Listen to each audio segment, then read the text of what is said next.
Olá, boa tarde a todos. Eu sou o Wilson Mello, diretor de Recursos Hídricos e Revitalização de Bacias Hidrográficas. Em nome da Secretaria Nacional de Segurança Hídrica e do Ministério do Desenvolvimento Regional, eu agradeço a audiência desse webinar. É o terceiro de uma série de 4, que nós estamos avançando em todas as quintas-feiras, com a temática da elaboração da Política Nacional de Recursos Hídricos para o horizonte 2022-2024, né? Que, assim como esse webinar, numa parceria do MDR com a ANA, nós estamos em pleno desenvolvimento, né? Ainda em articulação com o Conselho Nacional de Recursos Hídricos, e envolvendo a participação de outros atores do Sistema Nacional de Gerenciamento de Recurso Hídrico e de outros interessados nessa importante agenda para o país, que é a agenda de água, né?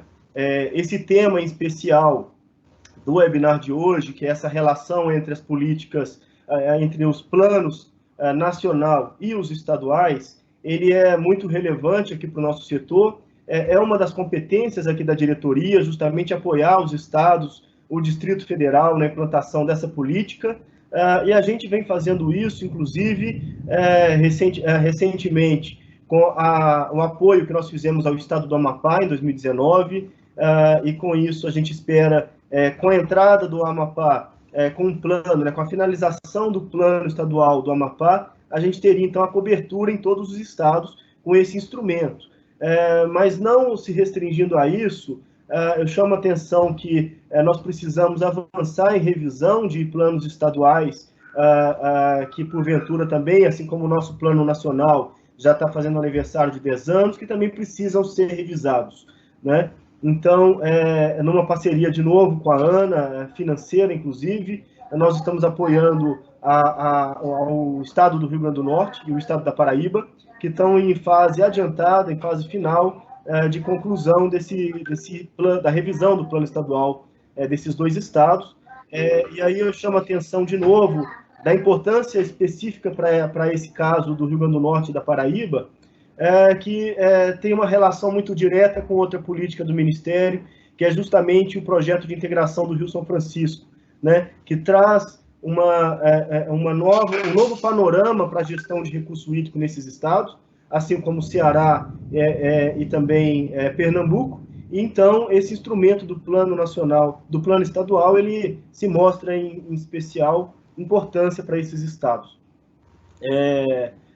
Um outro ponto importante é a questão do como que o MDR tem levado a pauta água, e essa oportunidade da revisão do Plano Nacional de Recursos Hídricos, ela é muito importante nessa condução, é que com a reforma administrativa, o Ministério do Desenvolvimento Regional, ele praticamente passa a ser o Ministério da Água, né? Acho que se concentrou muito essas políticas no âmbito federal, dentro do MDR, e o Plano Nacional de Recursos Hídricos, ele tem, então, essa missão de fazer essa costura das várias políticas que hoje estão dentro do guarda-chuva do MDR.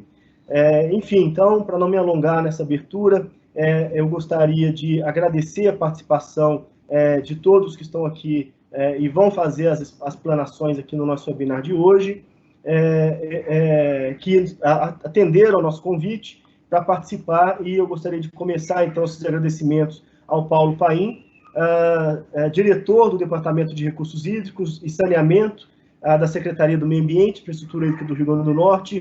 Obrigado, Paim, pela sua presença. Também ao Carlos Nobre, secretário adjunto de Meio Ambiente e de Recursos Hídricos do Estado do Rio Grande do Norte, nosso parceiro na elaboração do Plano Estadual de Recursos Hídricos. Obrigado, Carlos. E, por fim, o Luiz Constantino, representando a equipe do Instituto Estadual de Ambiente do Rio de Janeiro, INEA Rio de Janeiro, que também agradeço a sua participação, Luiz. Estender também o agradecimento à nossa moderadora, a Luciana Andrade, que vai coordenar e moderar, então, esse evento de hoje. E por fim, o Sérgio Moraes, que divide comigo aqui esse momento de abertura no nosso webinar de hoje. Então, eu desejo a todos um webinar bastante produtivo, que possamos extrair das discussões que nós teremos aqui na tarde, nesse fim de tarde, para a sistemática de elaboração do Plano Nacional e também dos estaduais. Então, eu agradeço e passo a palavra para o Sérgio. Obrigado, Sérgio. Oi Wilson, obrigado pelas suas palavras, pela introdução. Uma boa tarde a todas e todos que estão nos acompanhando. Sejam muito bem-vindas e bem-vindos, né, a esse nosso espaço já tradicional, né, de webinar às quintas-feiras, nesse horário, né, um espaço aí que tem sido bastante importante, né, nesses tempos aí de pandemia, de trabalho remoto, né, que a gente tenha esse espaço, ainda que virtual, mas para que a gente possa debater, né, e discutir aí temas tão importantes da nossa política de recursos hídricos, da nossa gestão das águas, né. Como o Wilson colocou, né, nós estamos desde 2 semanas atrás, né, em uma série de 4 webinars aí focados em alguns temas relacionados aí à construção do nosso novo Plano Nacional de Recursos Hídricos, né? Já tivemos dois eventos anteriores. A gente pode até dividir esses 4 webinars em 2 blocos, né? Primeiro bloco já realizado, né? Nós começamos aí com o pé direito, né? E com um tema muito importante que foi a capacitação, a educação ambiental e a participação, né? E eles estão entrelaçados e interligados, né? Se a gente não tem um conhecimento, se a gente não tem uma capacitação adequada, a gente não tem uma participação efetiva, né? E a participação é um dos pilares aí do nosso sistema de gestão, né? Certamente aí eu tenho certeza que o Paim vai explorar esse tema no nosso debate, né? Seguimos com a questão da webinar passado aí da ciência, tecnologia e inovação, então já é o conhecimento aplicado, né, aí pela academia, por uma série de iniciativas, inclusive do próprio Ministério do Desenvolvimento Regional, né, que muito bem colocado aí pelo Wilson, né, tem esse foco aí na agenda água, reunindo tanto a questão da infraestrutura hídrica, quanto a questão aí da gestão de recursos hídricos, né, e esse foco no desenvolvimento. E esses 2 blocos, o bloco seguinte, né, esse webinar que estamos, né, e o próximo, vai tratar justamente dessas diferentes escalas de planejamento, né? Temos o Plano Nacional que estamos construindo, né, mas temos a previsão, né, ou seja, é assim que está organizada a nossa lei das águas, né, o nosso sistema, com os planos estaduais, que iremos discutir hoje, e com os planos de bacia, né, que iremos discutir no próximo webinar. E nós temos feito uma discussão interna, né, no nosso sistema, particularmente na ANA, junto com os colegas do MDR, né, da importância que a gente avance, né, nessas relações, né, e entender essa complementariedade entre esses planos, entre essas escalas de planejamento, para que, de fato, a gente atinja o objetivo de todo o plano, né, que é um plano efetivo, que é um plano para ser implementado e que é um plano que, de fato, organize as ações, né? Seja em escala nacional, seja na escala dos estados, né? Seja na escala da bacia hidrográfica, né? Então, é muito oportuno, né, o debate aí que vai ser feito na sequência, né? Já citei o Paim, né, que tem muita experiência aí no tema, né? Assim como o Carlos Nobre, né? Enfim, amigo aí que tantos desafios no semiárido e particularmente aí no Rio Grande do Norte, né? E essa abordagem do plano estadual é mais um desses desafios, né? E certamente aí vai trazer um olhar bastante importante, né? E específico, né? Que precisa ser tratado, né? A gente não tem uma receita de bolo, né? Para que se faça planos estaduais da mesma forma, né? O Brasil é muito diverso, né? O Brasil é muito grande, muito amplo, né? E é importante que a gente lide também com essas diferenças e certamente, né? O Luiz Constantino aí do INEA também vai trazer aí a visão e aí já numa realidade bem diferente do semiárido, que é a realidade do Rio de Janeiro, né? E que traz aí também uma complexidade aí para essa gestão de recursos hídricos muito grande. Então, tenho certeza aí que vai ser um debate, né, e um espaço aí para que a gente possa aproveitar dos nossos a experiência dos nossos convidados, provocá-los aí por meio do chat, e vai ser aí muito bem moderado aí pela minha colega da ANA, colega de Superintendência de Planejamento de Recursos Hídricos, a Luciana, em que eu já passo a bola, Lu, bom webinar, né? Boa condução dos trabalhos, eu vou estar aqui no bastidor, acompanhando certamente, né, e tentando aí subsidiar e te auxiliar aí nesse processo. Então, um bom webinar a todos, aproveitem os que estão nos assistindo, divulguem, né, eu acho que é importante o ao vivo e é importante assistir depois. Obrigado, pessoal. Boa tarde a todos, muito obrigada, Sérgio, muito obrigado, Wilson, pela oportunidade. Aos que chegaram agora, sejam mais uma vez muito bem-vindos ao 29º webinar de capacitação da ANA. E hoje a gente vai continuar a série especial sobre o novo Plano Nacional de Recursos Hídricos. Isso é uma parceria entre o Ministério do Desenvolvimento Regional e a Agência Nacional de Águas e o Saneamento Básico. Esse episódio de hoje é o 4º webinar dessa série, e o tema que vamos discutir hoje é a relação entre o novo Plano Nacional de Recursos Hídricos e os planos estaduais de recursos hídricos. Como o Sérgio me apresentou, eu sou Luciana Andrade, sou especialista em recursos hídricos da ANA, atualmente coordeno os planos de recursos hídricos pela Superintendência de Planejamento de Recursos Hídricos da ANA, e estarei com vocês hoje aí, fazendo a moderação desse evento. Vou começar apresentando os nossos convidados de hoje, com certeza, com toda a experiência e tudo que o Sérgio e o Wilson, né, falaram deles, eles com certeza enriquecerão e muito esse nosso debate de hoje. O primeiro deles é o engenheiro civil Paulo Paim, né, que tem uma experiência vasta em gestão de recursos hídricos no país, já atuou no seu estado de origem, né, várias vezes aí como secretário executivo do Conselho de Recursos Hídricos, como diretor do Departamento de Recursos Hídricos da SEMA, como diretor do Departamento de Irrigação da Secretaria de Obras do Estado. E fora do Rio Grande do Sul, ele também foi presidente do órgão gestor de recursos hídricos do Espírito Santo, a AGER. Então, tem atuado também junto aos comitês de bacias hidrográficas, é presidente do Comitê Sinos, coordenador do Fórum Gaúcho de Comitês e também do Fórum Nacional de Comitês. Paim, passo para você a palavra, tá, agora, e peço que você conte para a gente, bem brevemente, como tem sido a sua experiência com os planos estaduais. A palavra está contigo, Paim. Obrigado, Luciana. Muito boa tarde a todos que nos assistem, a vocês que me acompanham aqui nesse webinar. Rapidamente, Luciana, uma notícia sobre o Plano Estadual de Recursos Hídricos do Rio Grande do Sul e também uma palhinha rápida sobre o Plano Estadual do Espírito Santo, que eu tive a honra de coordenar ambos. O do Rio Grande do Sul ele foi construído já há alguns anos e teve dois momentos. Assim. Um primeiro momento era um contrato, onde mais tarde a gente pode conversar, um contrato que tinha um processo participativo extremamente interessante, e o resultado desse plano, desse trabalho, foi um plano estadual com diretrizes, né?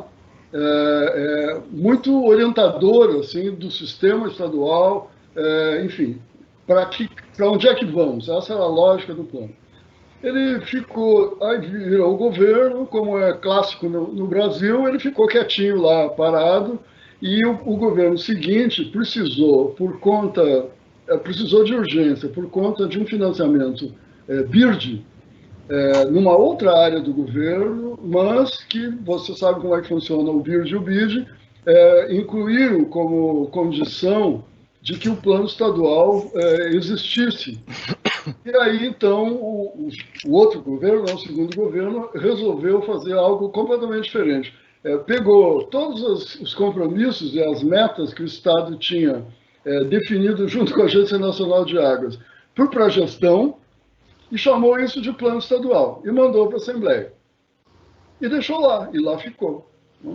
Eu voltei agora para o governo, depois de 3 governos que se passaram, e aí resolvemos buscar na Assembleia Legislativa o plano estadual, e eu estou agora com ele debaixo do meu braço esperando exatamente o tema do nosso webinar.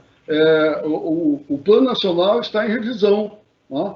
Então, não tem nenhum sentido, se o Plano do Rio Grande do Sul existe, mas não foi implementado, que eu agora saia fazendo qualquer tipo de revisão sem esperar um pouquinho mais. Essa revisão do Plano Estadual já nascer articulada automaticamente com o Plano Nacional. Todo mundo que já trabalhou em planejamento sabe disso. Um plano não espera pelo outro, né, Sérgio? O Plano Nacional não espera pelos estados, os planos de base... Ninguém espera por ninguém. O que nos cabe como gestores é não permitir que não converse, o que saiu depois não converse com o que saiu primeiro. E é exatamente isso que nós estamos esperando. No Espírito Santo, amigos, já foi um pouco diferente. Né? O Espírito Santo também foi um contrato, tinha um termo de referência extremamente qualificado, feito pela equipe da GE. Esse contrato andou, um processo participativo também bastante interessante, e o plano está lá. Né? Como qualquer plano no Brasil, tem dificuldades de implementação, mas ele existe e, enfim, na medida do possível, está sendo implementado. Obrigado pelo espaço. Te devolvo a palavra, Luciana. Obrigada, Paim. De fato, a implementação dos planos é o que é o nosso grande desafio, né?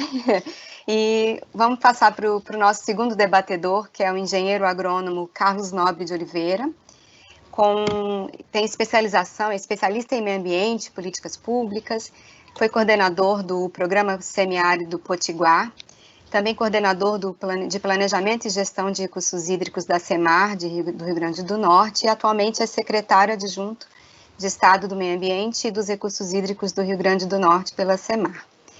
E além disso, ele é membro do Conselho Estadual de Recursos Hídricos, também do Rio Grande do Norte. Carlos Nobre, conte para a gente um pouquinho, nessa sua fala inicial, como tem sido a sua experiência nessa revisão aí do Plano Estadual de Recursos Hídricos do Rio Grande do Norte.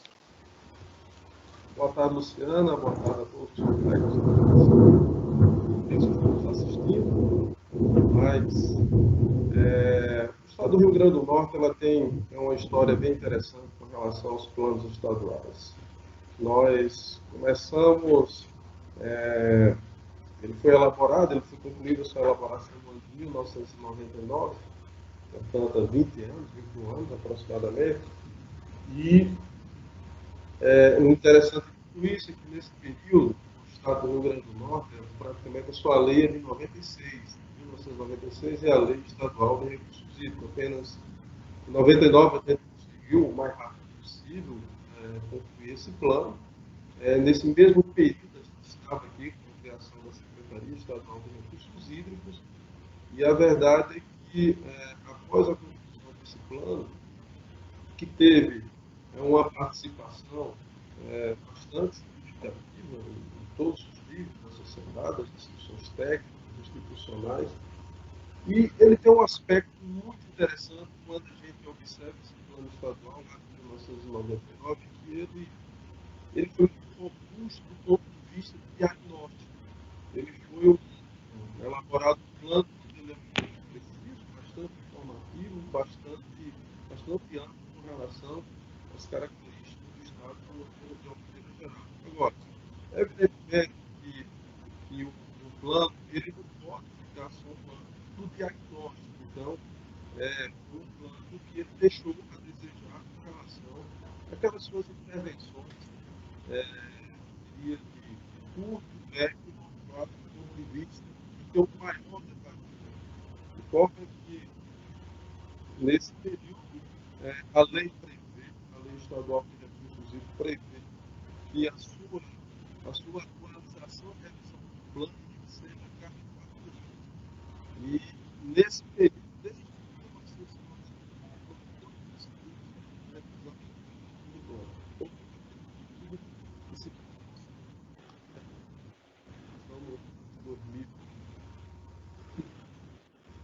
O áudio do Carlos está bem baixo, né? A partir de 2011,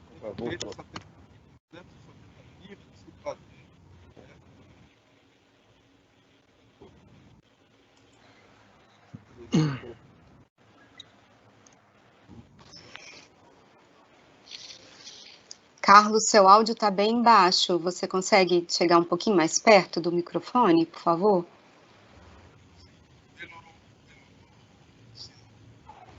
Muito pouco. Tá realmente bem baixinho. Ele foi sumindo ao longo da sua fala.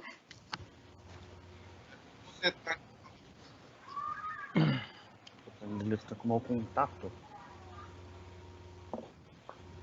Talvez um mau contato?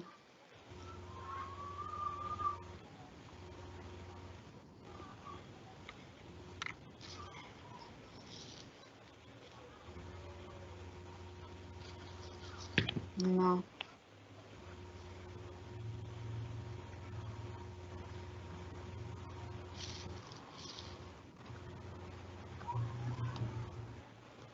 Carlos, você está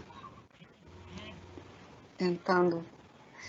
Acho que eu vou passar para a apresentação do nosso último debatedor, enquanto o Carlos consegue ajustar o seu áudio. E espero que a gente consiga resolver isso rapidamente. O nosso último debatedor é o biólogo Luiz Constantino Júnior. Ele é mestre em zoologia, é meu colega de profissão, sou bióloga também. E ele é mestre em zoologia, tem uma vasta experiência na área de pesca e ecologia de peixes. Atualmente ele é um biólogo do INEA, né, do Instituto Estadual do Ambiente do Rio de Janeiro, e vem trabalhando desde 2014 com instrumentos de gestão de recursos hídricos, com foco principalmente no planejamento, e fazendo o acompanhamento dos comitês da Bacia do Estado, né, e também do Conselho Estadual de Recursos Hídricos. Luiz, eu passo para você a palavra agora, para que você fale rapidamente como foi a elaboração e um pouco da sua experiência acompanhando o PER do Rio de Janeiro, por favor. Bom, muito obrigado, Luciana. Uma boa tarde aos companheiros participantes. Bom, o Plano Estadual do Rio de Janeiro ele foi concluído no ano de 2014 e bem num cenário de crise hídrica, né? Rio de Janeiro é um estado muito dependente do Rio Paraíba do Sul, e ele estava enfrentando um período de forte seca. Então isso foi uma coisa que perpassou toda a construção do plano estadual, né? Inclusive com um dos eixos temáticos sugeridos, a conversa sobre essa situação da transposição do Rio Paraíba do Sul, da transposição para o Guandu, porque, bom, não lembro ao certo percentual, mas talvez 60%, 70% da população do estado seja abastecida pelas águas do Paraíba do Sul, direta ou indiretamente. Então, o plano foi concluído. Em 2014, passou-se a fase de implantação, de implementação do plano, né? E, como é uma realidade dos órgãos estatais, a gente não teve pernas para fazer a implantação da melhor forma possível. Criamos uma Câmara dentro do Conselho Estadual. Aliás, desculpe, esqueci de falar que o plano foi feito pelo INEA, com verba do Fundri, com todo o acompanhamento para e passo do Conselho Estadual de Recursos Hídricos. E eles aprovaram e referendaram o plano. Na fase de implantação, se criou uma Câmara de acompanhamento e tentamos fazer uma visita aos comitês de bacia, visitamos efetivamente todos os comitês de bacia, divulgamos o plano estadual, divulgamos as nossas metas do plano, né? E procuramos comparar com o que já vinha sendo feito pelos comitês individualmente. Mas, mesmo assim, acabamos não conseguindo acompanhar muito. A última estimativa, a última vez que fizemos uma estimativa da implantação do plano, somando o que nós, INEA, que a SEAS e os comitês, o Conselho e os comitês fizeram, está em torno de um terço, mais ou menos, de projetos, de metas implantadas. E agora, a Secretaria de Estado do Ambiente e Sustentabilidade está fazendo o Plano Estadual de Segurança Hídrica, e um dos temas do Plano Estadual de Segurança Hídrica será uma atualização do Plano Estadual de Recursos Hídricos, com esse enfoque, obviamente. Então, basicamente isso, um breve histórico do nosso plano, da nossa interface, da nossa dependência do Rio Paraíba do Sul, da nossa interface com os outros estados da região Sudeste, e passo de volta a palavra para você, Luciana. Muito obrigada, Luiz. Pelo visto, tenho certeza que nossos 3 debatedores terão experiências aí tão diferentes e interessantes para compartilhar e contribuir com o nosso debate, né? E antes da gente começar, eu queria só explicar para vocês a dinâmica do nosso evento, né? Ele terá a duração de 1h30 e o formato é um bate-papo mesmo com os nossos convidados, e nesse bate-papo a gente vai abordando as questões relevantes sobre o tema de hoje. E vai funcionar assim, eu farei 2 rodadas de perguntas para cada debatedor, e após a primeira hora, a gente abriremos, né, para perguntas de vocês pelo chat. Vocês já podem ir fazendo essas perguntas ao longo das apresentações, das respostas, da participação dos nossos convidados, e aí na última meia hora a gente abre e começa a fazer as perguntas de vocês. Então vamos lá. Só contextualizando um pouquinho, desde 2006, né, o Brasil tem um Plano Nacional de Recursos Hídricos aprovado pelo nosso Conselho Nacional, e esse plano tem um horizonte de 2020, e recentemente ele foi prorrogado para 2021.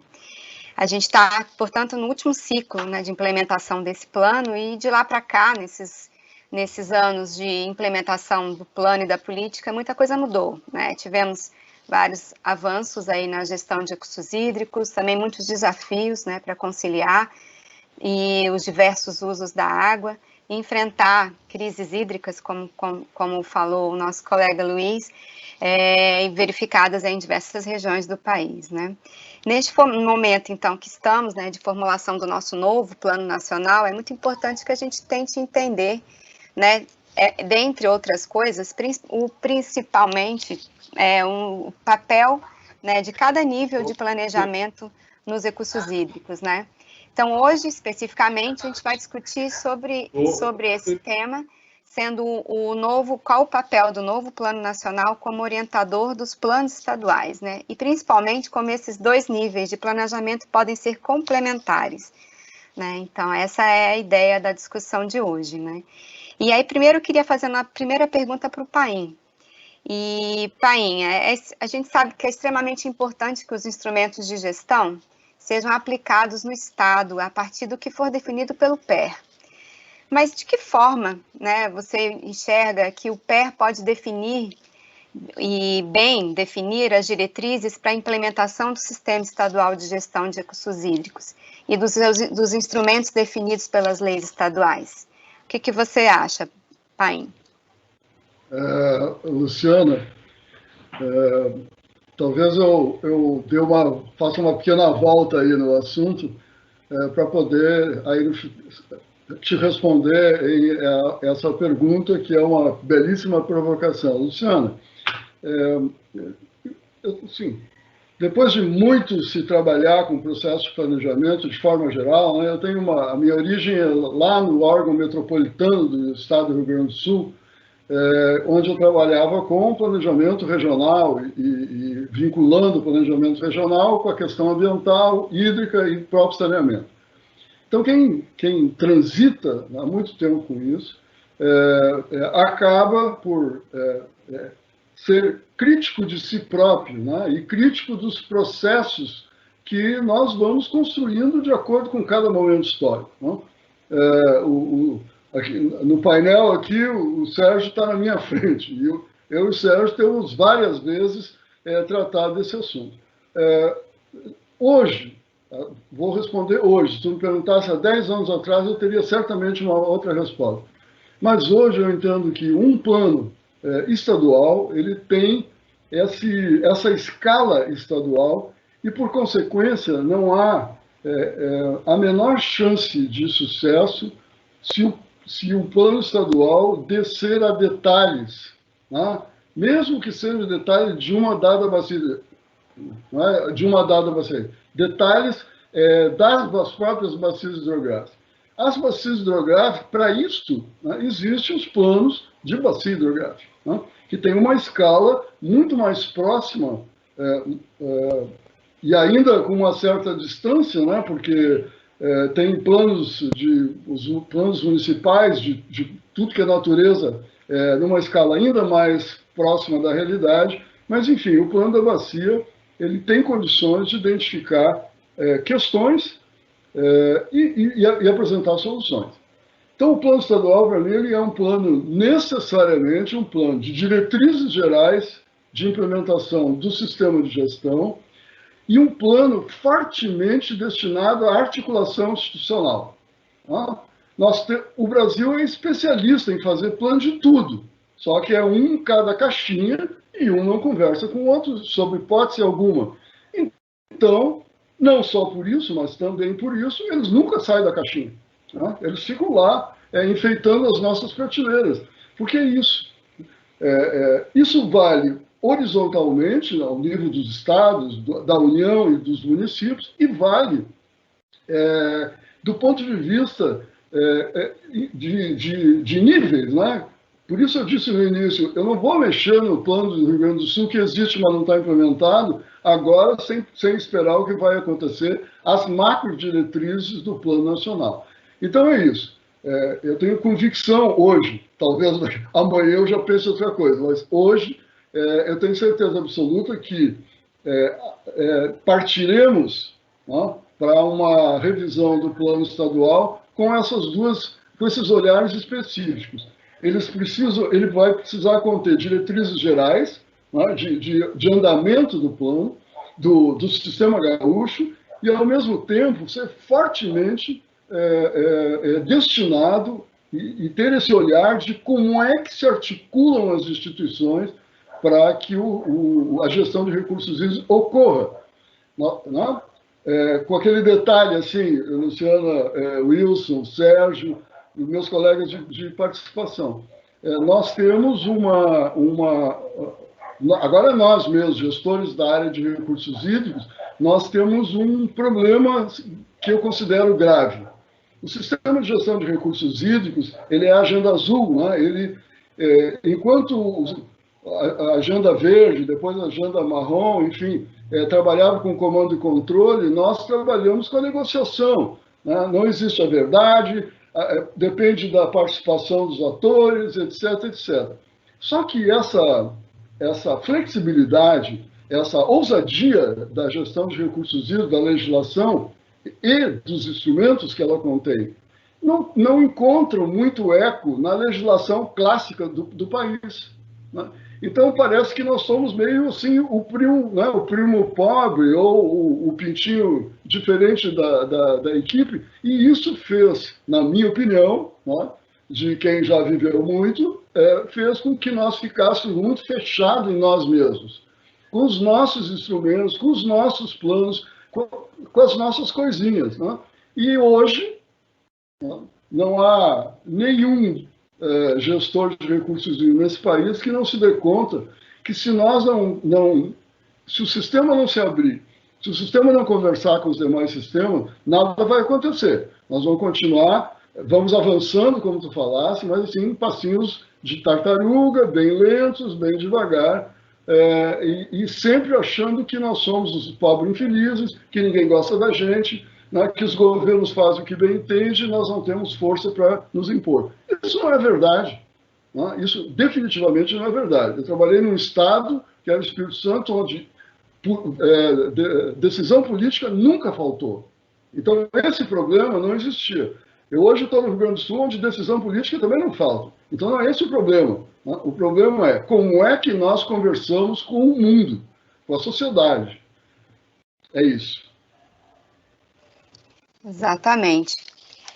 E eu acho que a questão é a busca de tentar a convergência, né, entre os diversos planejamentos, a complementariedade entre eles, né, e não fazer com que a gente tenha vários planejamentos num mesmo território que não se conversam, e principalmente buscar as interfaces, né, com os diversos, as outras políticas e os setores, né, isso é um grande passo que a gente precisa dar mesmo. Vou passar a minha próxima pergunta, vai ser para o Luiz. Além de considerar, né, a gente precisa considerar as especificidades locais, né, na hora de planejar o Estado, né, a nossa política preconiza que a gestão deve ser feita por bacia hidrográfica, né, e ainda que tenha ser de forma compartilhada, né, entre os entes do sistema. Como é que a gente sabe que é natural que o plano estadual se relacione de forma direta com seus planos dos afluentes estaduais, né, que estão dentro do seu território. Mas como é que o PER pode se relacionar com os planos das bacias compartilhadas com os estados vizinhos? Né? Como que ele pode tratar os instrumentos de gestão e a relação com a ANA, né, o órgão gestor federal, e os estados vizinhos no âmbito do PER? Como é que você vê isso, Luiz? Bom, Luciana, eu vejo como uma necessidade, né? Não temos como planejar os recursos hídricos no Rio de Janeiro sem, por exemplo, conversar com São Paulo e Minas Gerais. Não existe a possibilidade de fazermos o plano estadual isolado dos planos dos demais estados. E, no nosso caso, a interface com a ANA é muito forte através do plano do Paraíba do Sul, né? Através do CEIVAP, principalmente, né? A gente trabalha muito esse planejamento a partir desse plano. E nos trechos do estado que tem bacias compartilhadas com outros estados mais fora do Paraíba do Sul, no caso, a região da Baía da Ilha Grande, que tem rios importantes que nascem no estado de São Paulo também, a gente coloca no balanço hídrico, coloca com parte do planejamento essa contribuição da porção paulista dessas bacias, bacia do Mamucaba, bacia da Areró, por aí vai. E na outra ponta do estado, na divisa com o Espírito Santo, temos a região do Itabapoana, que essa é, ao contrário da parte do Itabapoana do Espírito Santo, da parte do Itabapoana do Rio de Janeiro, justamente no Plano Estadual de Recursos Hídricos, tomou-se a decisão de fundir essa bacia, para efeitos de gestão, fundir essa bacia à região do Baixo Paraíba do Sul, né? E então, por isso, ela ainda carece do seu plano próprio, né? São basicamente as duas bacias, basicamente as duas regiões hidrográficas, duas bacias hidrográficas do Rio que estão fora do Paraíba do Sul. Basicamente, sobre a conversa dos planos com os outros planos, né, com os outros planos setoriais, eu acho, como o Paulo bem abordou, eu acho fundamental, pelo menos, no mínimo, usá-los como referência, assim como usamos o Plano Nacional de Recursos Hídricos, à época, enfim, outros planos que existiam e já estavam prontos e vigentes. Então, basicamente, eu vejo dessa forma. Volto a você, Luciana. Muito obrigado. Obrigada, Luiz. Nós estamos com um problema ainda, tentando resolver o problema com o Carlos Nobre. Eu vou passar para a nossa segunda rodada de perguntas. Vou voltar para o Paim, então, até que a gente consiga resolver a questão com o Carlos Nobre. Dando continuidade, então, ao nosso debate, Paim, a gente sabe que o processo participativo, que a gente já falou algumas vezes aqui, na elaboração dos planos de bacias, é essencial para que o plano, de fato, reflita, né, a visão e a realidade da sociedade que vive ali. E com toda a sua experiência com os comitês e com o sistema, como você vê a participação social nos PERs? Podemos construir um plano de forma participativa também? Plano estadual. Luciana, vamos lá. Sim, a resposta é sim, né? A questão que eu vou procurar conversar com vocês e com quem nos assiste que participação é essa, né? E aí vou, de novo, chegar onde é a minha convicção hoje. Que bom que eu já tive outras convicções e provavelmente terei outras ainda. Mas hoje, eu me envolvi com o processo participativo lá na década de 90 ainda, quando fui presidente do Comitê Sinos por 2 mandatos, né? Naquela época, nós fizemos talvez o primeiro processo de enquadramento do país. Eu não sei, não tenho certeza sobre isso, mas provavelmente sim. E foi um processo extremamente participativo, mas extremamente participativo. Depois eles revisaram, etc. Também, como tudo aqui no Rio Grande do Sul, contém a participação da sociedade. Muito bem. Se valorizava muito na época o número, né? Era assim, quanto mais gente nas reuniões, melhor, né? Mais nós achávamos que estávamos atingindo a sociedade, chegando no cidadão e na cidadã, enfim, essa era aquela visão da época. Muito bem. E assim aconteceu, né? Não temos tempo aqui, eu tenho imagens ainda da época, né? As pessoas votavam os usos futuros da água com bolinhas coloridas, enfim, era uma festa, era uma grande festa. Mais tarde, agora falando do PER, aquela primeira versão do plano estadual que eu comentei no início, ela teve, né, um processo de envolvimento da sociedade gaúcha interessantíssimo. Nós criamos na época o que se chamava CEAC, C-E-A-C, que era uma Comissão Estadual de Articulação e Construção do Plano Estadual. Essa CEAC, ela tinha o desenho de um comitê gaúcho, né? 40% de usuários, 40% de sociedade civil e 20% de governo. Então, era uma grande comissão com o rosto de um comitê gaúcho e as indicações para os 40% de usuário, de sociedade e de governo, os governos não, 40% de usuário e de sociedade eram feitas pelos comitês da época. Então, vejam, é um processo louco de participação, né?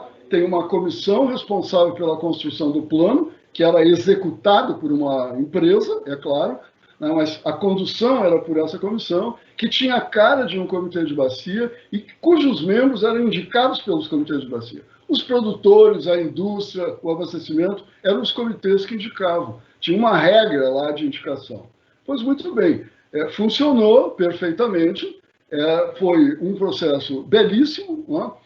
Um número, cada um deles reunia a sua turma em reuniões extensas e muito populosas, mas quando chegou lá dentro do governo, por algum motivo qualquer, o governo do momento não tocou para frente esse processo e criou outro, como a gente falou. Então, assim, nesses 2 episódios, a falta de participação não ocorreu, né? Mas, de novo, na CEAC ainda se valorizava o número, né? Nos processos lá do Espírito Santo, essa discussão já modernamente, né, porque eu tive no Espírito Santo há 4 anos atrás, 5, modernamente, já começava a se pensar que o número de participantes era irrelevante. O que nós precisávamos garantir era a participação qualificada. E por que a participação qualificada? Porque não adianta participar um monte de gente que depois não tem nenhum compromisso com as ações que aquele povo todo está votando que vão compor o plano. Ora, quem tem que participar, pode participar 300 pessoas, mas quem tem que estar participando é quem tem que ter compromisso, né, formal com o próprio plano. Os planos do Rio Grande do Sul todos, eles terminaram e viraram um livro, né? Modernamente, e aí o Sérgio sabe disso, nós estamos trabalhando com 2 instrumentos que a Ana também trabalha. Um deles é um MOP, o Espírito Santo também trabalha com isso, que é um manual operativo, ou seja, o plano está posto, cria-se um processo, né, de transformar as ações do plano em algo tipo uma matriz lógica, né, de quem é responsável pelo quê, prazo, etc. E, no final das contas, assinar algo semelhante a um marco regulatório, ou seja, o pacto. Né? Essa, para mim, hoje é a palavra mágica de qualquer plano. E é por isso que eles não saem da prateleira, porque nós não temos o pacto assinado pela sociedade. Ou seja, o pilar, né, o pilar do sistema de gestão de recursos hídricos não existe, que é a construção coletiva e a pactuação coletiva. É isso.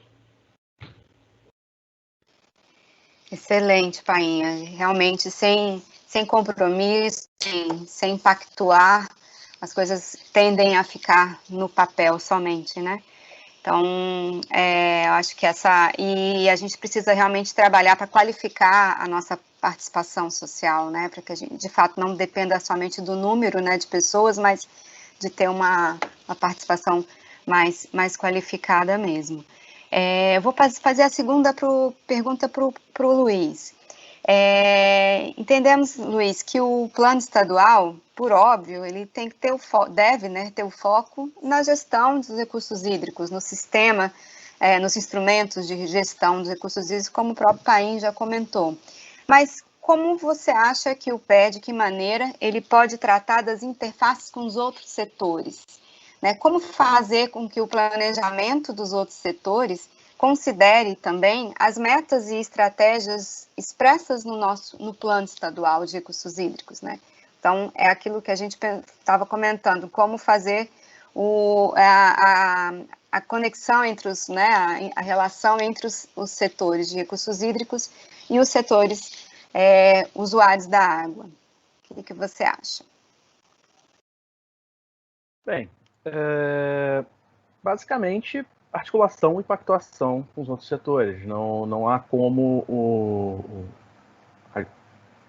tanto o órgão gestor, quanto os comitês de bacia, quanto o Conselho Estadual, fugirem dessa necessidade, dessa característica. Eles precisam pactuar, eles precisam se articular, né? Até para o plano de recursos hídricos ser enxergado pelo resto da sociedade como um documento relevante, né? Relevante para todo o Estado, né? Não se faz nada sem água. Não se faz nada sem água. Se a água acabar, acabou. Boa, problemas seríssimos, econômicos, sociais, e de toda sorte, né? Ao mesmo tempo, o plano não pode ficar, ele não pode ser feito deslocado das outras políticas, tanto ambiental quanto não, né? Tanto a política em si, né? do desenvolvimento econômico, por exemplo, do Estado. Os planos de recursos hídricos têm que também beber nessas fontes.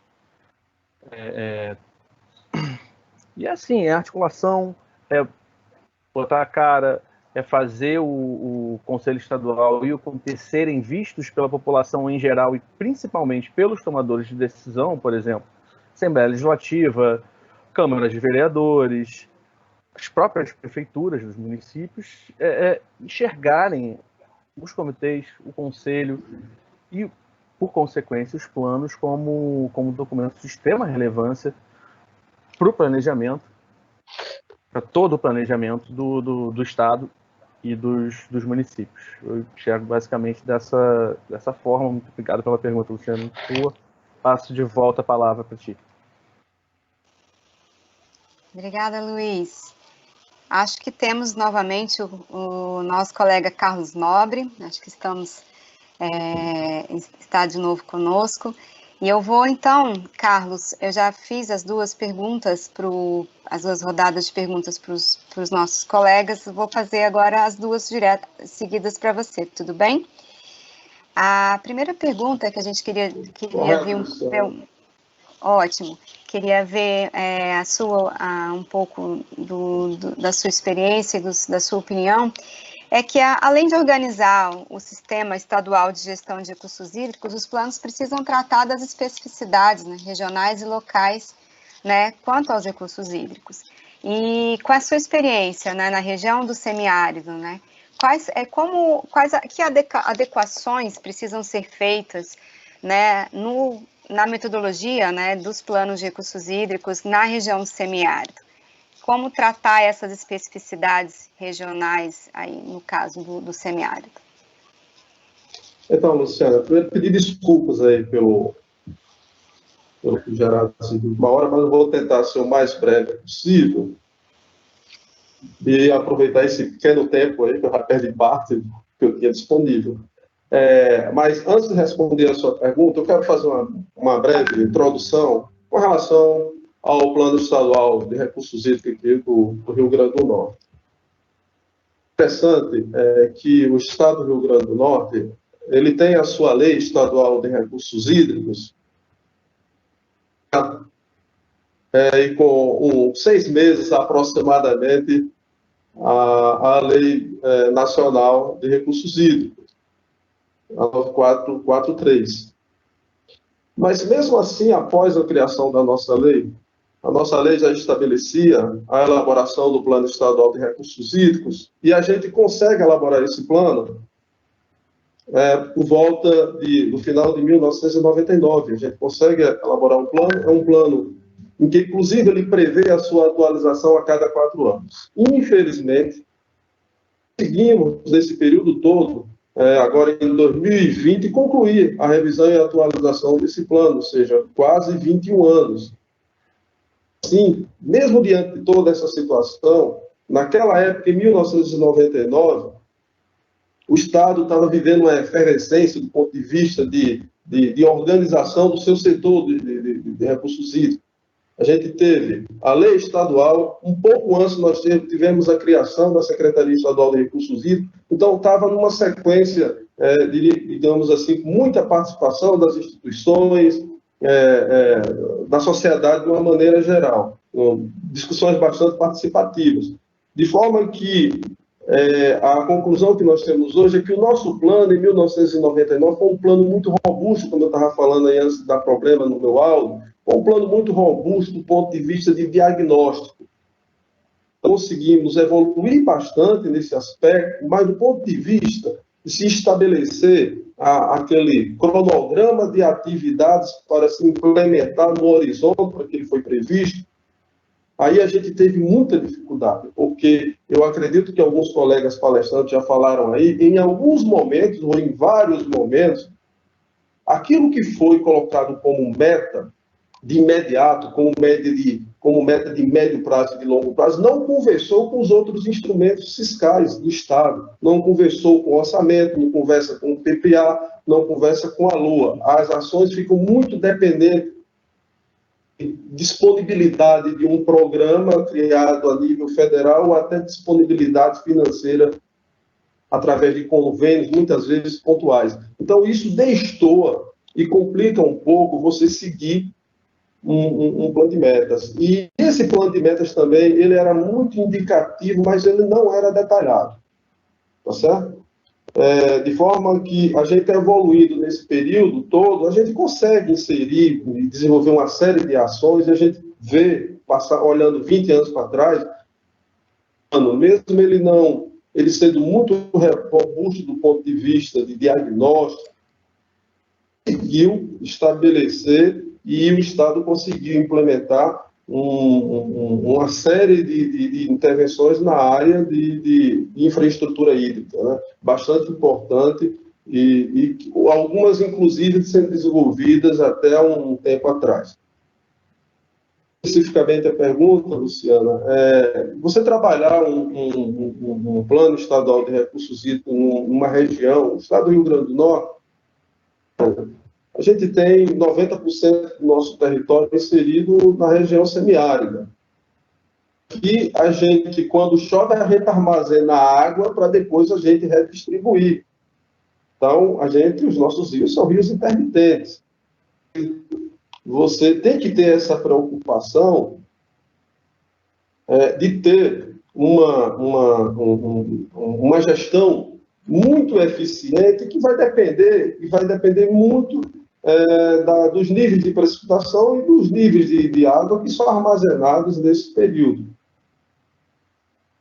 E nós consideramos aqui que foi muito forte nesse processo de atualização do plano, que nós estamos concluindo agora a atualização do plano estadual, nós tivemos que ter como base, primeiro, que os nossos reservatórios, todos eles com suas, pelo menos os principais, polarizadas bastante conhecidas.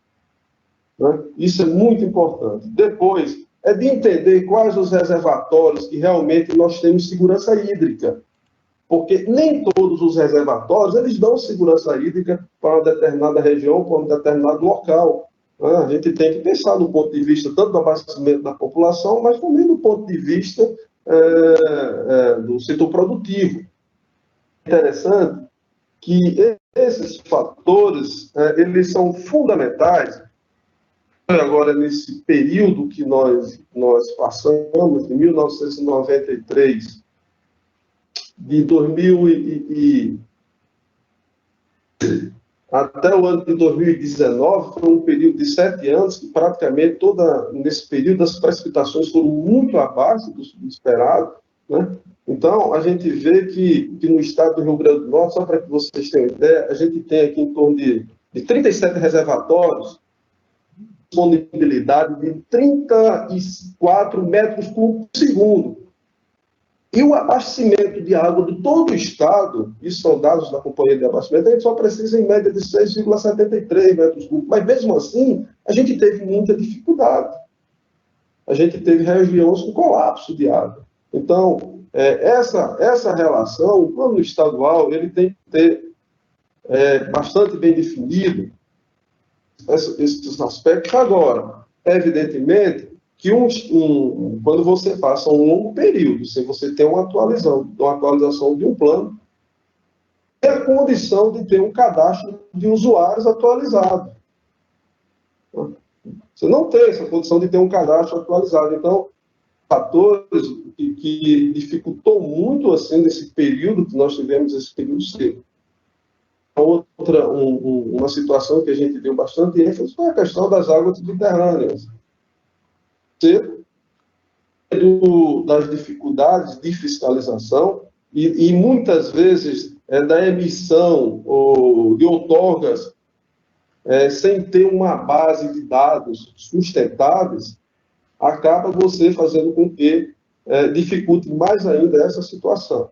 Então, eu tentei responder aí aquela breve introdução e a primeira pergunta. Com relação a Luciana, entrar no segundo questionamento aí. Pode entrar sim. O que eu ia perguntar, até você já comentou um pouco, né? Mas era que é a questão da importância dos açudes, né? Na região do semiárido.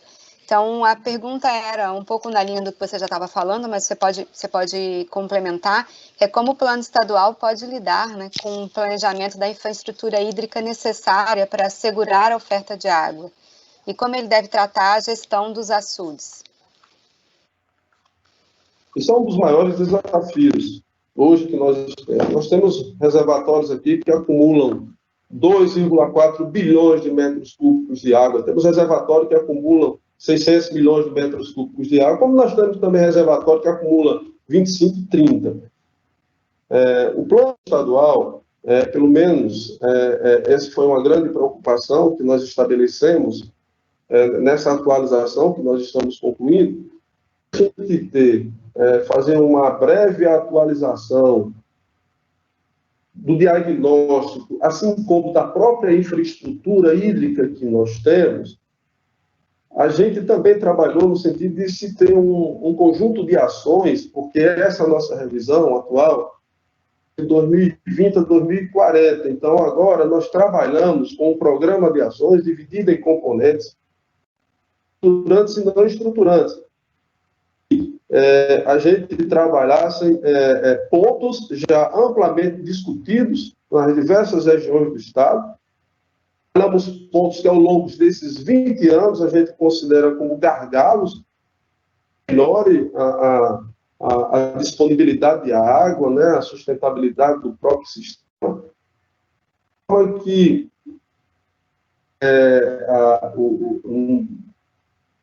como tem uma rede de açudes, né, de barragem bastante extensa, Então, a gente sente também essa dificuldade de se ter essa manutenção adequada dos próprios reservatórios, porque aqui nós ainda não implementamos a questão da cobrança do uso da água. Então, o orçamento fiscal, a disponibilidade financeira para a gente manter essa estrutura de reservatórios operando adequadamente é com muita dificuldade. Muitas vezes a gente está conseguindo resolver problemas, digamos assim, pontuais, aqueles que exigem a imediata solução.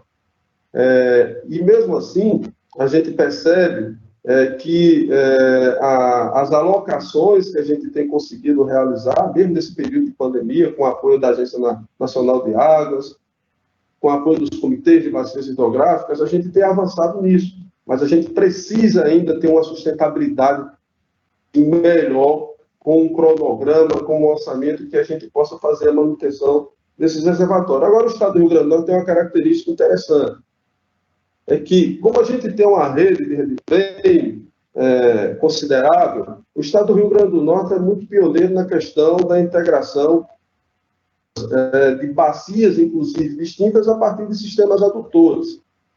Então, praticamente todos os nossos sistemas adutores, todos eles transportam água. Agora, a gente percebe que, diante de toda essa discussão, e a gente conseguiu evoluir, falar aqui rapidamente, está consolidando, e isso surgiu a partir do debate no plano diretor da bacia hidrográfica dos rios Piancó, Piranga Sul, que é um rio federal. Nós evoluímos com o apoio da Agência Nacional de Águas, e agora nós estamos avançando para se implementar com um projeto Seridó, que integra o conjunto de sistemas adutores, de forma que a gente possa disponibilizar aqueles reservatórios muito sufocado até pela atividade da irrigação, a pequena agricultura familiar. Esses reservatórios ficariam exclusivamente para o setor produtivo, da pequena agricultura e outras atividades, os usos múltiplos. Os adutores atuarem trabalhando aí na distribuição, no fornecimento de água da população.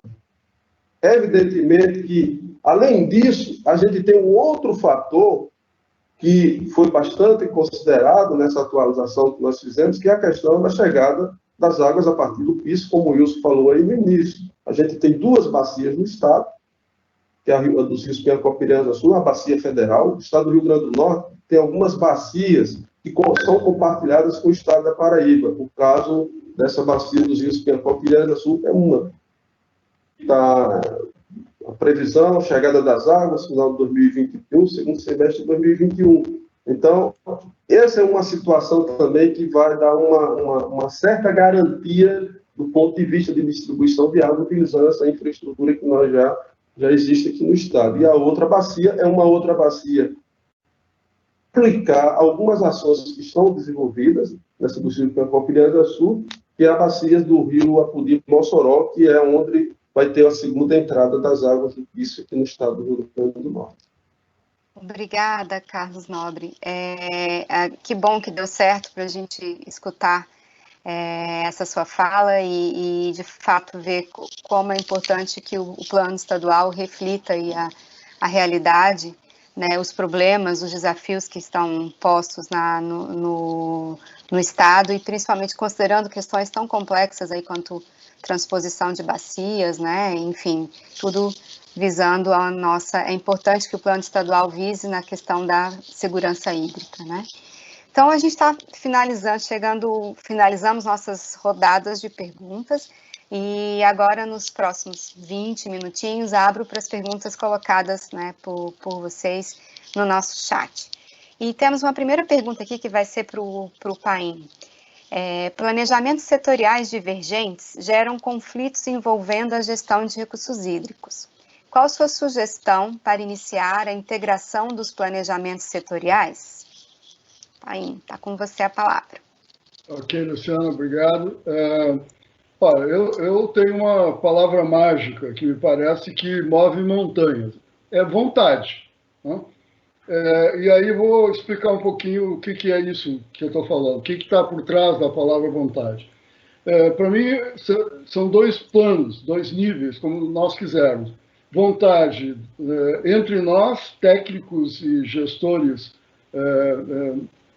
de órgãos gestores, enfim, nós aqui que estamos trabalhando, e vontade do nível político. Então, vontade no âmbito técnico e vontade no âmbito político. No âmbito técnico, aí é nós mesmos, isso não é um plural majestático, somos nós, técnicos que trabalhamos com gestão, nós precisamos aproximar o nosso discurso da nossa prática. É consenso de que é preciso articular os planos setoriais com o plano de recursos hídricos, o plano tem que conversar um com o outro, isso é consenso. Cada vez que na prática nos atribui a responsabilidade de nós comandarmos a construção de um plano setorial, nós esquecemos o nosso discurso e somos tragados pelo corporativismo daquele setor. Isso vale para nós, de recursos hídricos também, eu já falei sobre isso, né, aí na minha fala, quando eu disse que nós precisamos deixar de ser tão recursos hídricos e perceber que, como diz aí a vinheta da Ana, a água é tudo. Né? E como acho que foi o Luiz, né, que sem água, se a luz acabar, bom, aqui agora não vale porque nós estamos no computador, mas se numa reunião ao vivo a luz acabar, nós continuamos trabalhando do mesmo jeito. Se faltar água, morremos de sede. Então, isso do ponto de vista técnico, assim, nós termos minimamente coerência entre o nosso discurso e a nossa prática. Vou dar um exemplo. Né? Hoje o plano de saneamento do Estado do Rio Grande do Sul está sendo construído, mesmo que o termo de referência dele seja de quase 6 anos atrás, ou seja, numa outra realidade, a construção está sendo feita num processo, é um plano setorial, mas num processo de articulação absolutamente íntimo com as agências reguladoras, com as diferentes interfaces da organização dos municípios, dos comitês de bacia, enfim. Isso é a vontade que eu chamo técnica. Né? Se os técnicos querem, a gente se tira a roupa setorial e passa a conversar, a dialogar e construir coletivamente. A outra é vontade política. Mas eu não vou dar exemplo do Rio Grande do Sul, que tem também hoje. Eu vou dar um exemplo do que eu vivi no Espírito Santo. E aí vou tirar um pouco a ideia do plano, mas para poder exemplificar, falar do enfrentamento da estiagem no Espírito Santo. Eu cheguei no Espírito Santo tomei posse no dia 30 de janeiro de 2015. Naquele momento, todos me diziam, olha, inclusive o governador me diziam, olha, nós passamos a campanha inteira ao longo de 2014 e ninguém falou em água. A imprensa não falou água, os candidatos não falaram em água, ninguém falou nisso. Só que agora começou o novo governo e não tem água no Espírito Santo. Não? Muito bem. Qual foi o ato, a vontade política do governo?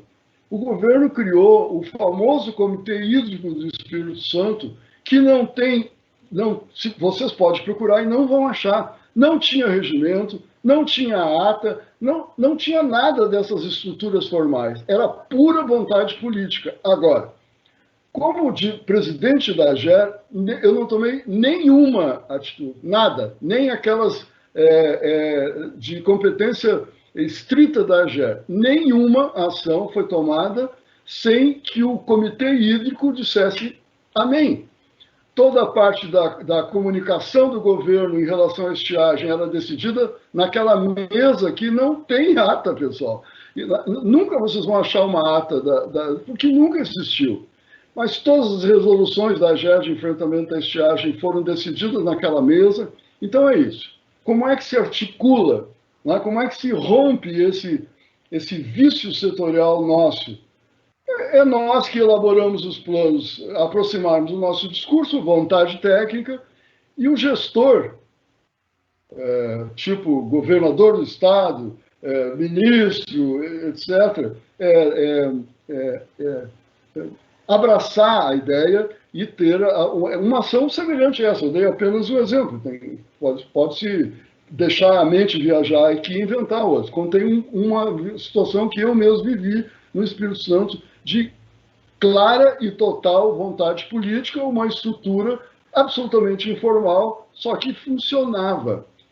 Obrigado, Luciano. Obrigado por quem fez a pergunta. Obrigada, Paim. Nós temos mais alguns minutinhos, dá para fazer acho que uma para cada um. Luiz, o Paim comentou do plano materializado em um pacto. Mesmo quando ele acontece, dificilmente ele sai do papel. Como comprometer o governo, usuários e sociedade com esse pacto? O impacto orçamentário relatado pelo Nobre é um caminho na sua visão, e a consequência regulatória do plano. Resoluções do Conselho são suficientes? Envolver o Poder Legislativo é um caminho? Essa é a pergunta. É uma ótima pergunta. Muito obrigado ao que formulou, quem mandou essa pergunta. Pergunta bem elaborada, bem complicadinha de responder, porque ela não tem uma resposta. Né? Como comprometer governo, usuários e sociedade com esse pacto? Não sei. Né? Sentar para conversar, sentar para dialogar, você pode fazer várias reuniões, sair com tudo certinho, tudo arquitetado, e no final das contas tudo dá para trás. Né? Inclusive, a própria questão do orçamento do Rio de Janeiro, né? Quando terminamos o plano em 2014, o Estado estava numa situação financeira. Hoje, 6 anos depois, ela é calamitosa. Então, não tem pacto que dê jeito, não tem conversa que dê jeito quando o dinheiro acaba, né? No caso, mas eu acho que sim, tem que se conversar, tem que se fazer, tem que se publicizar o plano, ele tem que ser visto, não só o plano, como todo o sistema de gestão de recursos hídricos do Estado, ele tem que ser enxergado pela sociedade. A gente não tem penetração fora do nosso mundinho, vamos dizer assim, né? Só quem já é da área de recursos hídricos conhece o sistema de gestão de recursos hídricos. Se você parar uma pessoa aleatória na rua, ela não faz ideia do que está acontecendo. Ela não vai nem sequer ter ouvido falar. Aqui no caso do Rio de Janeiro, eu acredito que pouca gente da população saiba que existe a transposição do Paraíba do Sul para o Guandu e que a água que ela bebe em casa venha do Guandu, que está a quilômetros de distância da casa dela. Né? Então, a gente precisa ser conhecido para ser reconhecido, né? Para sentar na cadeira, por exemplo, com, sei lá, Secretaria de Obras, Secretaria de Desenvolvimento Regional, etc., todos esses atores que a gente precisa não só tirar o plano do papel para a obra acontecer, como a gente precisa do financiamento para essas obras, né? No caso, por exemplo, o plano estadual, ele tinha um orçamento planejado de mais de 15 bilhões, né? E a gente ainda não tinha adotado essa visão da ANA de orçamentos distintos, por assim dizer. Um orçamento dentro da cobrança, que é factível pelo comitê ou pelo sistema de gestão de recursos hídricos, e o que tem que ser captado externamente. Né? Essa visão ainda não tinha sido adotada para essa lógica orçamentária no plano. As resoluções do Conselho Estadual são suficientes? Bom, aqui no Estado elas são suficientes, elas costumam ser respeitadas pelo órgão gestor, só que eu não sei qual o impacto dessas resoluções para os outros setores. Não sei qual seria o impacto de uma resolução do Conselho de Recursos Hídricos para, sei lá, agricultura, por exemplo, né? A não ser que ela trate diretamente da outorga. Isso, o sistema, como eu já havia dito, o sistema precisa ser visto, ele precisa ser legitimizado aos olhos da sociedade. E no final da pergunta, se envolver o Poder Legislativo é um caminho, talvez seja interessante fazer todo o sistema de gestão, toda a gestão, todo o planejamento chegar aos deputados e vereadores para eles quando formularem as leis ou alterarem as existentes, pensarem com esse olhar. É um pouco utópico, mas eu acho que é factível, principalmente nessas comissões temáticas que muitas câmaras têm, muitas assembleias legislativas possuem. Existe também um caminho que um dos comitês de bacia daqui tomou e tem sido bem sucedido, que é uma parceria muito próxima, muito junto ao Ministério Público. Tem funcionado para esse comitê. Então, não existe receita de bolo, não existe fórmula mágica, né? Sem essa legitimidade, sem essa publicidade, sem esse reconhecimento da sociedade do sistema de gestão e, por consequência, dos planos, a gente vai continuar tendo relativamente baixos percentuais de implementação das ações previstas. Muito obrigado. Volta a palavra, Luciana. Eu que agradeço, Luiz. Gostei da frase, né? A gente precisa ser conhecido para ser reconhecido, né? Então, achei essa realmente é uma frase muito boa. Acho que temos tempo ainda para mais uma ou duas perguntas. Carlos Nobre. Wilson, no início, falou do PISF, cuja área de abrangência envolve além do Rio Grande do Norte, Pernambuco, Paraíba e Ceará. Como os planos estaduais se articulam? Esse é um papel do PNRH na sua visão? Certeza, Luciana. A chegada das águas, dessas vazões que vão ser disponibilizadas para os estados, elas vão mudar um pouco essa questão do cenário de oferta de água, né, para algumas regiões que têm dificuldade em determinados períodos, em períodos críticos de pluviometria. Obviamente que o Plano Nacional de Recursos Hídricos, né, que aí ele tem que ter essa visão da diversidade que é esse país. O Plano Nacional de Recursos Hídricos ele tem que estabelecer diretrizes. Essas diretrizes, ela conversa com os planos estaduais, considerando essas realidades locais de cada região do país. Né? Essa aí é uma consideração bastante forte que nós temos que levar isso adiante. É evidente essa questão, inclusive os estados atualmente estão no avanço, né, para que se chegue, né, a um consenso com o próprio governo federal com relação a como é que vai ser esse modelo de contrato estabelecido entre esses 4 condôminos, né, digamos assim. Vocês imaginam isso como sendo um condomínio, onde os 4 estados, Rio Grande do Norte, Ceará, Pernambuco, Paraíba, são os condôminos que vai manter essa infraestrutura, que vai administrar essa infraestrutura a partir da própria Codevasf, que hoje é a operadora oficial do sistema. Mas, certamente, vai mudar a realidade local e vai ter impactos bastante fortes naquelas regiões que têm bastante demanda de água e que têm pequenas ofertas.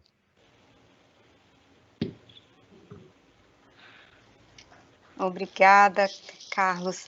Eu tenho aqui uma sequência de algumas 3 perguntas para o Paim. Vou tentar condensar em uma, tá, Paim? Para ver se a gente consegue fechar com essa.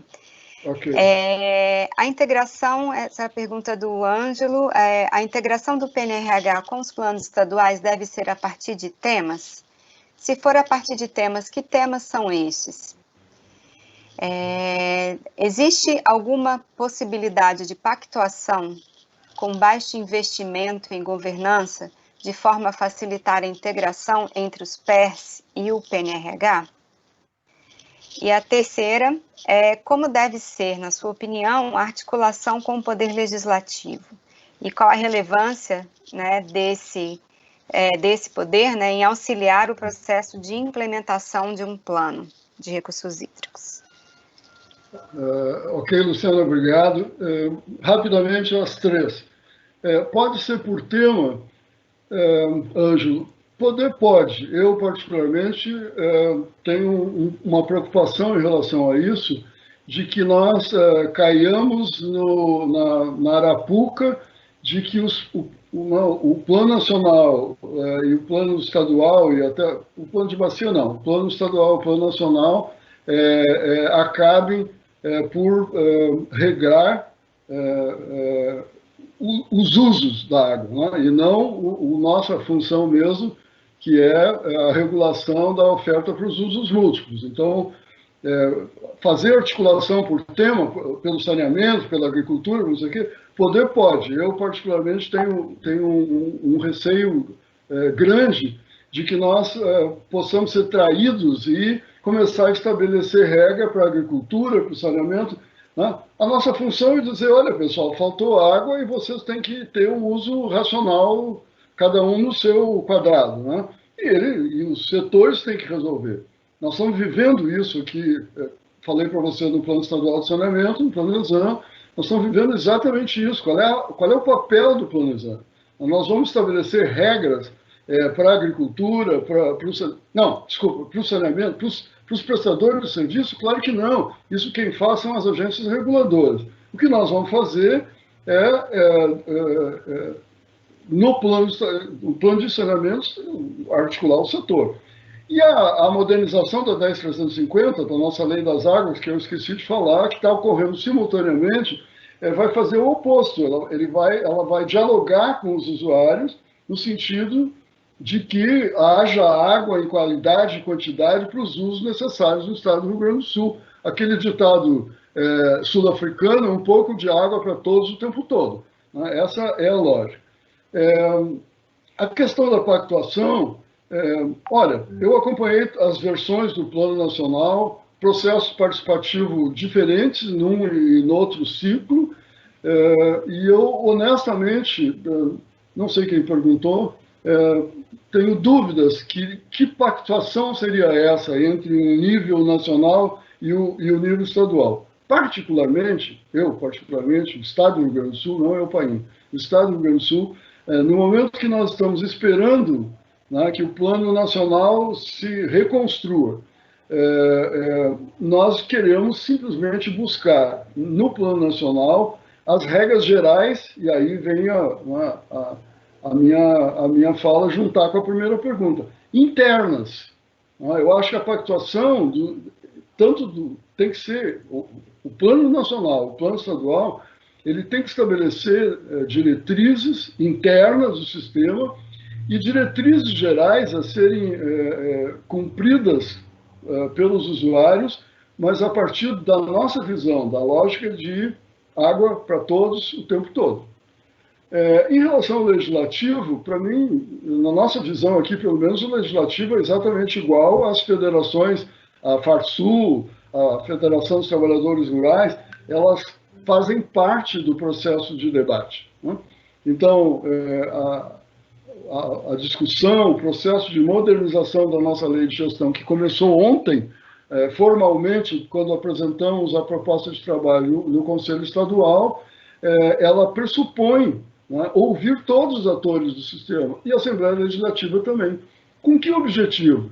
Exatamente porque o novo projeto de lei passará no Legislativo Estadual. É fundamental que eles não recebam um pacote pronto, né? O poder político precisa estar junto desde o início. Então, essa é a minha leitura. Assim, eu não vejo diferença entre o Legislativo e as organizações da sociedade. A lógica é a mesma. Todos têm que poder participar, cada um com a sua competência, no sentido do que a gente está falando o tempo todo aqui, para que as coisas possam ser construídas de forma orgânica, né? E que a famosa, aí sim, pactuação institucional, que nós já conversamos, ela ocorra, né? Não há nenhuma chance de eu cumprir um pacto que vocês fizeram. Ou eu participo junto do pacto, ou eu não cumpro, né? Isso me parece absolutamente transparente e lógico. Muito obrigado a quem fez as 3 perguntas. Pude fazer mais uma fala aqui, contar um pouquinho da minha experiência para vocês. Obrigado, Luciano. Muito obrigada, Paim.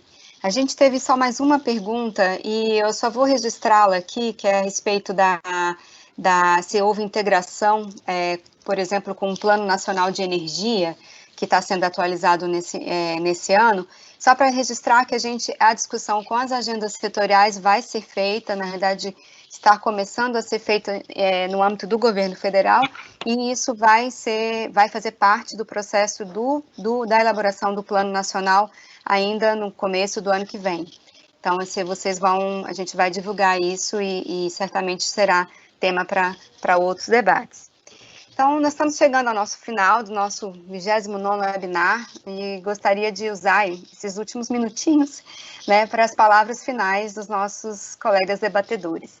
Então, para fechar o tema de hoje, eu queria que vocês concluíssem dizendo bem rapidamente, porque estamos realmente com o tempo acabando, né, que diretrizes e que comandos, né, vocês esperariam ver no Plano Nacional, né, que fossem direcionados para os PERs, né, enfim, o que relação você vê que o novo Plano Nacional deve ter com um plano estadual do seu estado?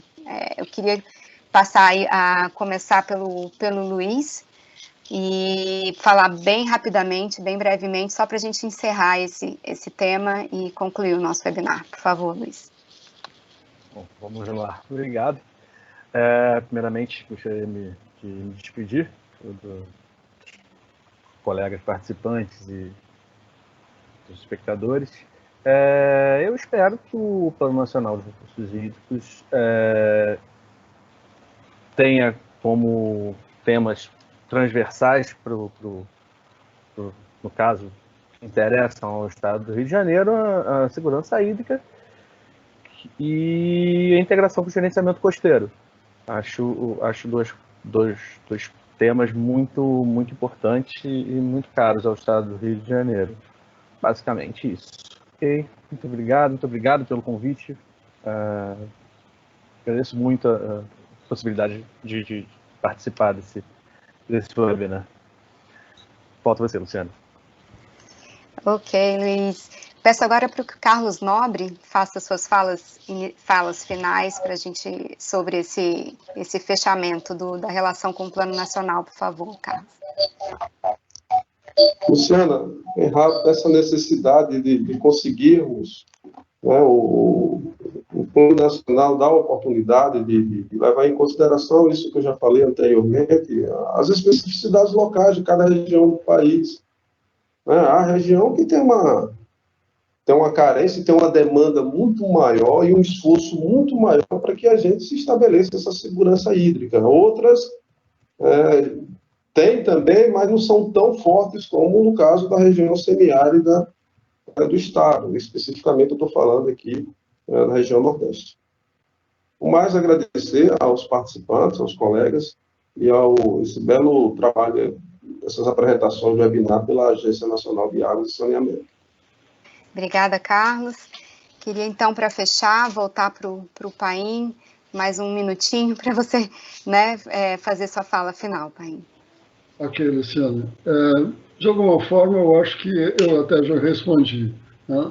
Na medida em que eu contei a vocês e contei a todos de que o Rio Grande do Sul está esperando aí para onde é que vai o Plano Nacional. E qual é a expectativa nossa?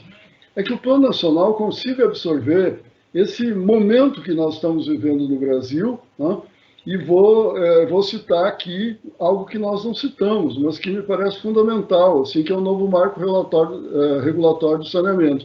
Ele trouxe uma condição de que é fundamental que nós possamos entender o que aconteceu, estabelecer essas relações que o próprio marco determina com a gestão de recursos hídricos, com o próprio Conselho Nacional de Recursos Hídricos, e que a partir daí o Plano Nacional possa estabelecer assim, quais são as novas leituras, né, que o país faz da gestão de recursos hídricos, e a partir daí, então, nós vamos fazer também. Se essas são as leituras do país, vamos puxar aqui para o pé do Brasil, aqui para a gauchada, e adaptar a nossa realidade, botando uma bombacha, uma cuia, etc., e aí fazer o nosso próprio plano. A exemplo dos meus colegas, eu quero agradecer muito também o espaço para poder contar um pouco aí das coisas que eu vivi e aprendi, e fundamentalmente poder falar, porque como eu tenho pavor de escrever, falar é sempre um grande prazer. Obrigado ao MDR e à Ana, agradeço na tua figura, Luciano, a todos. Boa tarde. Eu que agradeço, pai, em nome da Ana e do MDR, a presença. E chegamos ao final de mais um webinar de capacitação da Ana. E antes de me despedir, queria dar uns recadinhos para vocês. Quem tiver interesse em obter um certificado de participação neste webinar, basta clicar o link disponibilizado no chat, se inscrever e responder um breve questionário. E aí vocês vão receber depois o certificado.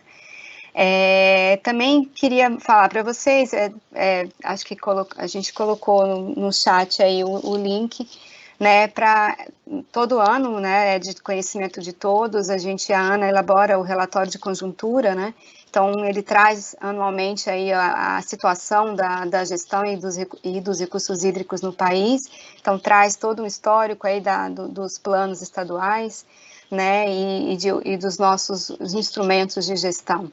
Então, convido vocês, a quem nunca viu, procurar no site da Ana e se informar sobre o Conjuntura e sobre o SNIR também, que é onde as informações podem ser acessadas, as informações geoespaciais, com mapas temáticos e um conteúdo enorme para navegar. E gostaria de reforçar também com vocês que a série Webinar de Capacitação da Agência Nacional de Águas e Saneamento Básico está discutindo um novo Plano Nacional de Recursos Hídricos em parceria com o Ministério do Desenvolvimento Regional. Esses webinários ocorrem sempre às quintas-feiras, das 17 às 18h30. O próximo será o último da série de 5 webinários do PNRH, será na próxima quinta-feira, dia 19 de novembro, e o tema em discussão será a relação entre o novo Plano Nacional de Recursos Hídricos e os planos de recursos hídricos de bacias hidrográficas. Agradecemos a todos, os participantes, né, pela presença aqui nesse webinário de hoje, e esperamos encontrar vocês na próxima semana, aqui nesse mesmo horário e nesse mesmo local. Boa noite a todos.